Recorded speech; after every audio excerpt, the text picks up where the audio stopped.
are you all? So I'm back again. This is me, Mona Lisa Joshi, and the talk show is, you all know, Mona Lisa's talk show. And I have another interesting guest with me today. This is season 4, episode 9 happening. We are almost about to complete season 4 by with episode 10 that will happen soon. And today I have with me Jyoti Pratik, who is an author, a spiritual seeker, and she has 5 poetry books to her credit, two collection of short stories, and we are going to discuss her literary journey and her books. So let me welcome Jyoti. Hi Jyoti, how are you? Hi, Mona Lisa. So glad to be here and thank you for inviting me. Pleasure is all mine.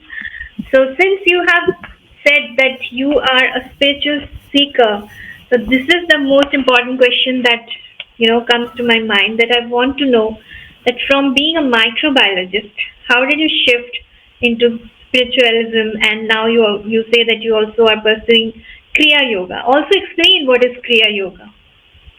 Okay. So while I was doing my master's in microbiology, my friend Pratik, who is now my husband, he told me about his initiation into Kriya Yoga. And I was like very intrigued by the concept. Like, what is it? I want to know about it. There was a certain inner calling that I should also go for it. So he said, "Okay, I will introduce you to Guruji." And in the moment I went to meet Guruji, all my questions were like they no more existed in his presence. Like there were no questions left, and I just sat there peacefully listening to him.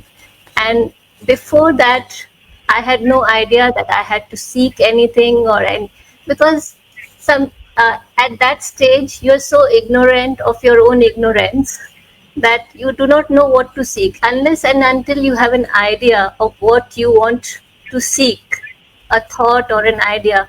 You cannot really go to the end of the search to the destination, right? So Right. the purpose of the guru is to provide that idea or the thought. So that is what he provided us. Like he was the living image of what ultimately will come to fruition in us. Like so,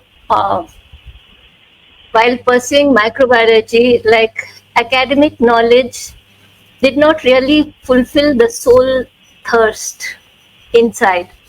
And after knowing uh, things from my guru, I really felt that I should go deeper into study of spiritual literature, mythology, and so many other philosophies that he introduced us to.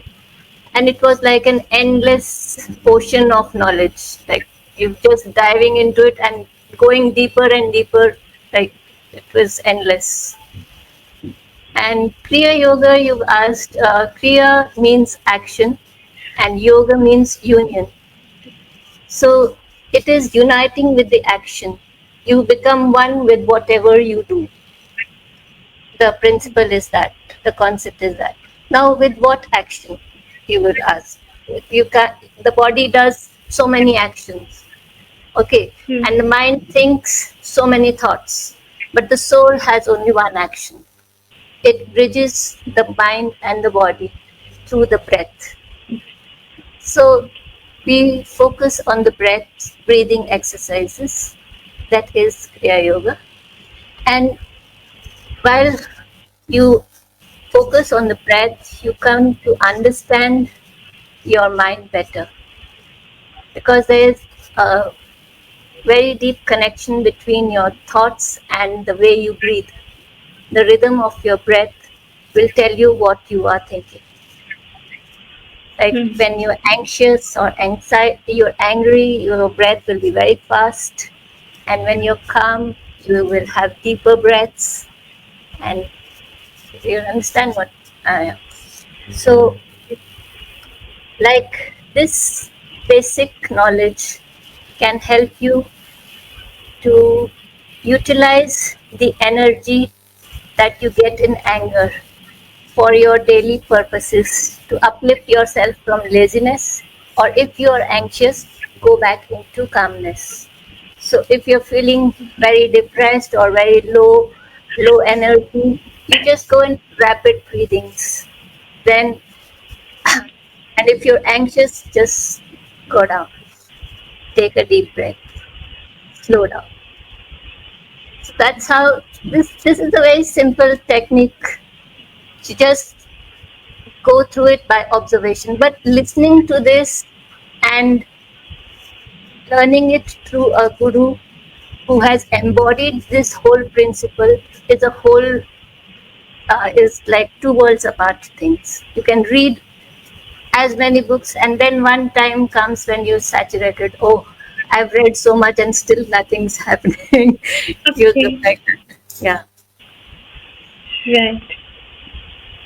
Okay, so we mostly what we hear is that people, when they are saying that they are into spiritualism, that is always like they have to say that, okay, I have reached this certain stage, I'm here, but you are saying that you are a seeker. So you, although you are saying that all your questions were answered when you met your guru for the first time, so you are still calling yourself a seeker. So what exactly are you seeking? See, we are, what are we actually? We are life. Apart from the body and mind, etc., we are purely life, living. So, Hmm. what is life doing in this body? It is seeking to evolve. It has come here to learn and evolve. It is endless. The seeking never stops. The Right. seeking goes on, the evolution goes on, and it's like you have to stop on your own, just like your hunger satiates after eating food. No one can tell you here it stops. You just have to Hmm. measure your own satisfaction that now is the time I am full. That will be the time Okay. when you say you are not a seeker anymore. Wonderful. That's a good concept I learned today. Okay, so now I was going through your profile and I noticed that you are also founder and editor of the Inner Path magazine. So tell Yes. me more about it and how do you operate it and what are your future plans with it? Okay. So Inner Path, the website actually started as a tribute to this community of Kriya Yoga. I just wanted to put up something on the website so that other people also know about this technique. If they want to learn it, they can come for it, because I found it useful for myself. So I wanted, like, it's beneficial. Anyone else wants can come and contact us. So I wanted to put down Guruji's teachings in a magazine, in a book sort of form. But then he said there should not be one holy book. One man's person's perspective is only a narrow minded perspective. Bring in collective wisdom.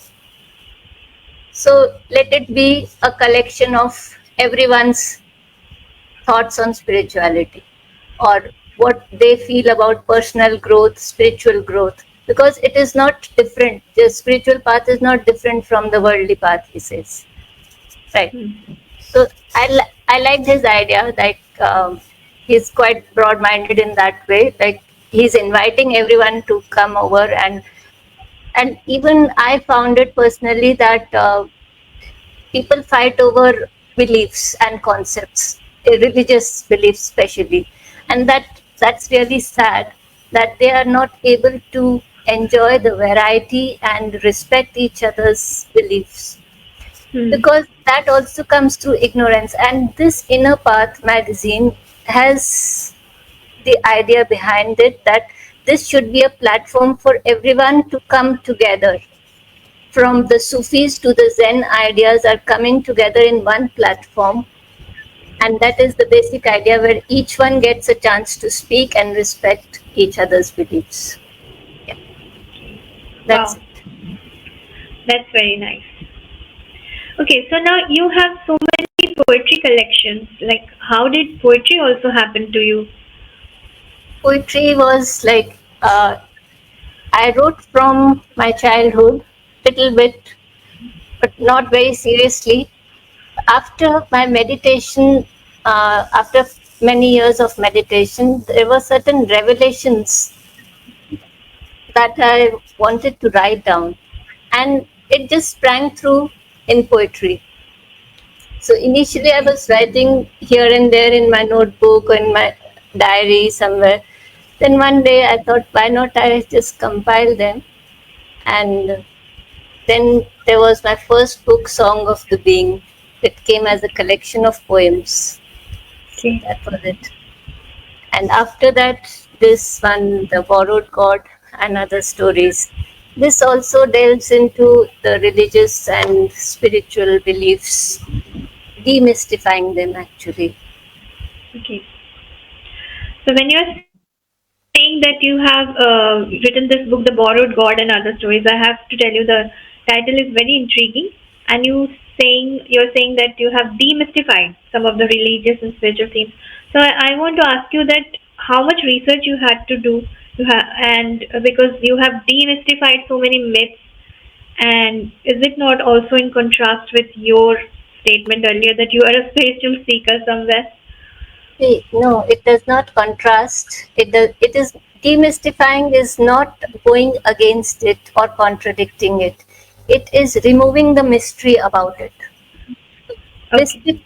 Mystic word comes from mysteries woven around, because these are very subtle concepts, that subtle revelations that cannot have any words like. So the authors, those who wrote it in mythology, have created characters out of virtues and vices, and elements also, like the earth element. They will Prithvi as a goddess. They will portray sometimes. So all this is symbolism. We need to understand that these are symbolic, and so this is the main purpose, to deepen the understanding around the elements and our concepts of God, because people have very vague ideas of God. You've never seen someone. Even there is a story in this book, A Letter to God, where I've written my own personal story. When I was a child, uh, I used to question, like, there was a seminar in our school where Father Fernandez was speaking about God. So I said, Father, I have never seen God. How can you tell me? Have you seen God? How can I see possibly God?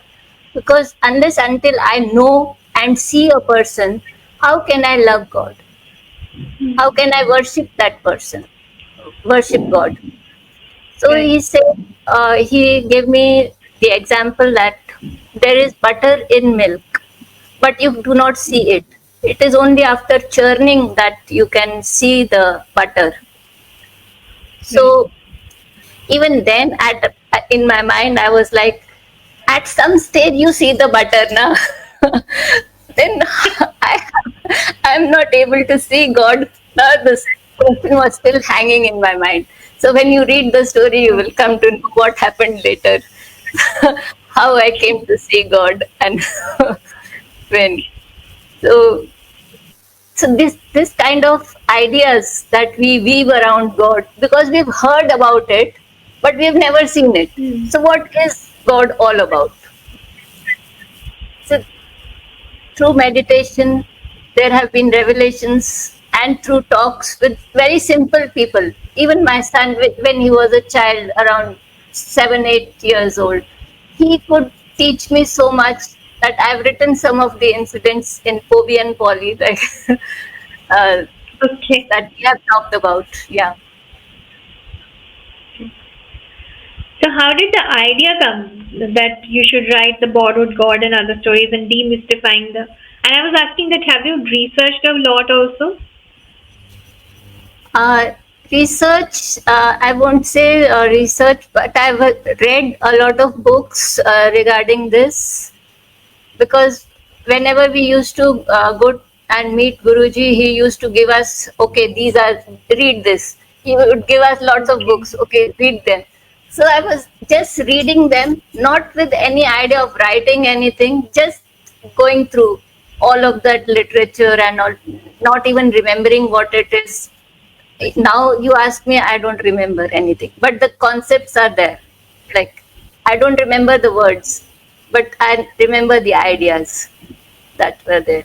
So he used to give us like old scriptures, Shiv Mahapuran, Narad Puran, and things like that. Very ancient scriptures he used to give me. Once he gave me the Rig Veda treatise, like, and it was very tough. Like after microbiology, you read all that stuff, your brain has to shift over, and it's like, oh God, what is this going on? So Yeah. it's an entire churning inside. So that churning for the milk to get the butter, I actually got it here. The butter was getting made here. So how was your, I mean, what was your family's way of taking it? Like this sudden shift from, like you have studied microbiologist and all, suddenly you turned into spiritualism. So did they Yeah. accept it wholeheartedly or there were some issues earlier? Yeah, they were not so accepting of that, especially my father. My mother was a very ritualistic person, so she was like okay with that. So my father, he doesn't believe in all that rituals and the stuff. He was a philosopher kind of person, professor of English, and so Okay. so he was not like in that ritual things, but he was a very good natured person. Otherwise, he said, "Do good karma. I'm a karma yogi. You reap what you Right. do." So he was like that. He said, "I said, what is the harm in getting knowledge from someone? No problem." I was like that. Get it from anybody, right? Right. So I was I not think he holding. must have been. Okay. Yeah. So by now, I think he must be quite happy now because his flow has come and everything is in its place, and the way he must be seeing you because you are making it all balanced. Like you are Yeah. into, materialistic way of living. Also, that's there, and then you are also into spiritualism. That was also one idea that all the set ideas that we have that have been demystified in my personal life. So I wrote this book. Uh, Okay. Actually, this is also one concept that those who have to go on the spiritual path have to take sannyas or renounce the Hmm. world. Now, this renunciation is not of the basic life needs that support you, Hmm. because you need food to eat to sustain the body so that you can be in this body to understand. Na? How will you Right. deepen your understanding without the body? Doesn't make sense to go out, live under a tree without any basic necessities of life being fulfilled. It is a torture to the self. So Hmm. the concept of renunciation is not to torture yourself. It means to renounce your attachments, your negativities. So that needs to be clarified. What is to be renounced? Okay. And in the end, you will not even renounce, you will accept everything. That stage comes when you accept everything. Okay. So, lots of spiritualism I see in your way of talking, the way you conduct yourself. So, have you been writing poetry in the same theme as well? Yes. Most of my poems you will find they revolve around these themes: understanding the mind, how to deepen your consciousness, and come to the level of awakening that you understand your own ignorance. If you can come to that level that, okay, I don't know enough, that is enough. Okay. talk about your recent book, that's Bobby and Polly. Okay, now this is something interesting because I feel the book is totally different from what we are talking here, spiritualism and most of the themes that you are portraying through your book. Bobby and Polly seems different. So how did the characters develop in your mind, and also what inspiration came to you and how it came to you that you wanted to create those two little cute characters, the bear and Yeah. that girl, and how did you illustrate the book? It seems that it is different, but it carries the same principles, the life lessons, the philosophies that are ingrained into everyday life. Now, to bring that to children at an early age, you have to bring it in a playful manner so that they can also relate to it in their language, like the language of ice creams, looking at stars in the night sky, and things Right. like that. So, something they can relate to, like school life, books, rafting. So, all these things have been adventurously woven stories. And Obi was my son's toy, polar bear. Okay. Okay. We used to sit with that polar bear and at our bedtime stories. And Okay. the lessons were like every day, whenever I learned through him or he learned through me. So we've combined all those learnings into these chapters. So Okay. at times I saw him as the wise old Ovi and myself as the learner Polly. And at times he was Polly and I was Ovi. So we've mixed up everything. But I wanted this Ovi to come in the story. And how did you illustrate the book? And I think you've done it all yourself. Yeah. Illustrations were made through AI. Uh, Okay. so, yeah. That's wonderful. So AI comes to a big help these days. Sorry. I'm saying that AI comes to a big help these days. No matter whatever profession you are, AI is a good help. Yes. There is a lot of controversy around AI usage, but I think with Yeah. time it will be accepted more because I myself find that sometimes people, I've come across people who have very deep thoughts, but they are not able to give words to their thoughts. So Right. this is a tool for them to express themselves in words, which is very nice actually. If we see it positively, it is not something to be criticized or condemned. We criticize things when we don't understand them properly, their purpose. Yeah. Okay, so what are your future plans with your writing now that you've written an illustrated book for children? So you plan to write more stories, or you plan to write a novel someday? It just goes in the flow actually. I take life as it comes. I take my breaks to relax and rejuvenate, and when the writing calling comes from inside, I just write. I just let it happen. I never like go for it that I have to do something, stress out. No. So you are not in that kind of race. Okay, the book has come out now. You have to do the PR. Then you have to think about, okay, the book goes to the No, bestseller list or not. Because that's what I see in the authors only. This is the craving. So I see you quite relaxed and composed. Okay, work is done and let it be. if that were the purpose, then what is the like getting into the race is like always stressing out. So what is the use of meditation then? I will be countering that thing. Yeah. Right, right. So So that is a good thing there that has to be a meditation keeps you balance. away from that kind of worry. You have to be clear about your purpose in life and keep a balance and clarity of where life is going and taking. That's a wonderful thing said because at a certain age, I would say, and I've seen people suffer from so many things like anxiety, depression, stress. unnecessary stress from work, family pressure, and this is what you have said Yes. very wisely, that let the life flow.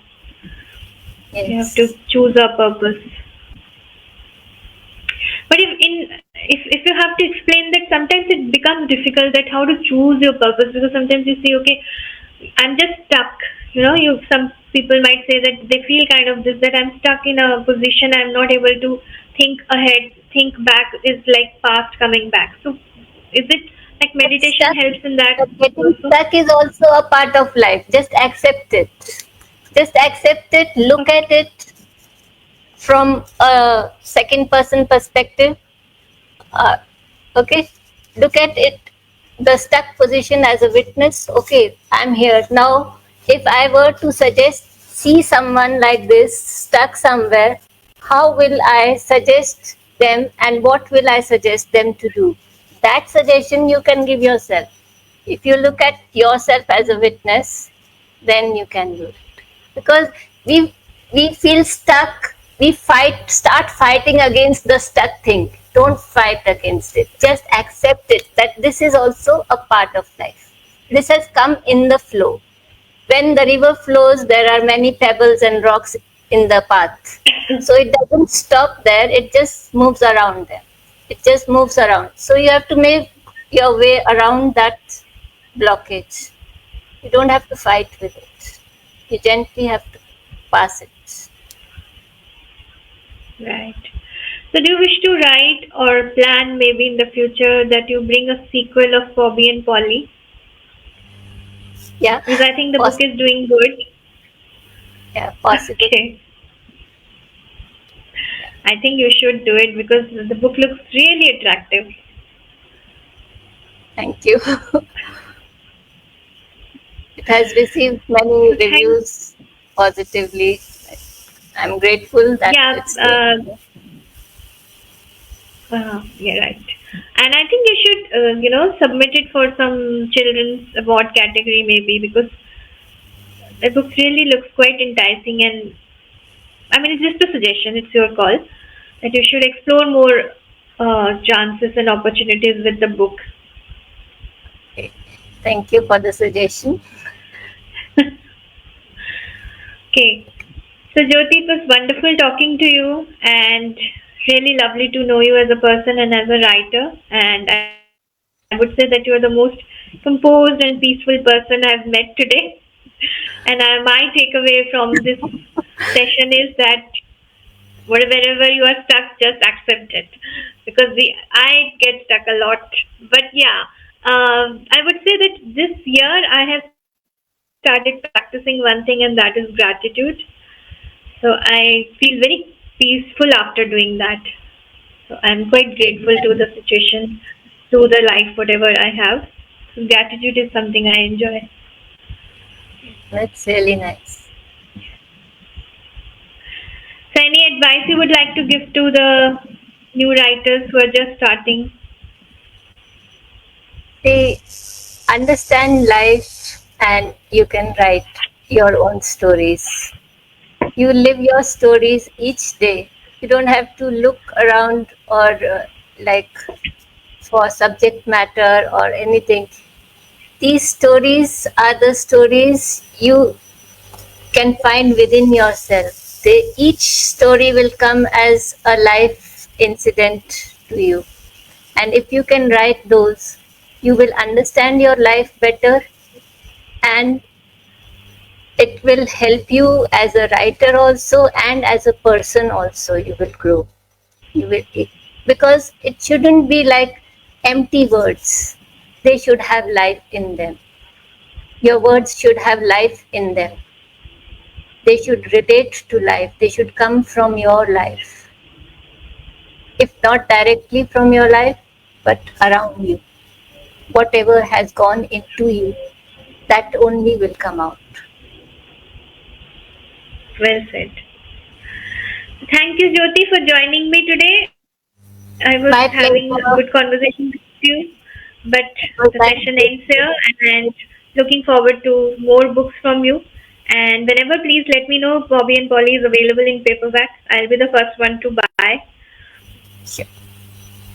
So Thank bye, you so Jyoti. much. Have a Bye-bye. great night. Good night. Bye. Bye-bye. Namaste.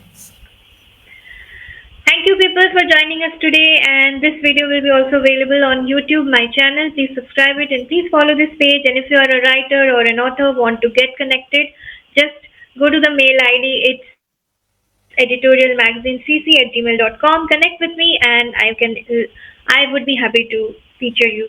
Bye all. Take care.